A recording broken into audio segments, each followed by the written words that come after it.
ready na ba? Ayan, lechon. Lengua with mushroom sauce. Puto binyan. Dinuguan.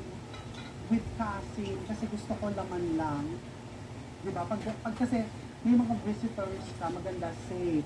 Yung iba kasi ayaw nilang kumain ng mga bituka. And then this is Chef RB Embutido. Wow. Chef RB Gourmet Products. Lumpiang sariwa ugod. Pinapainit ko yung aking paellera. Gagawin ko na yung sofrito. Olive oil, lots of olive oil, onions and bell peppers.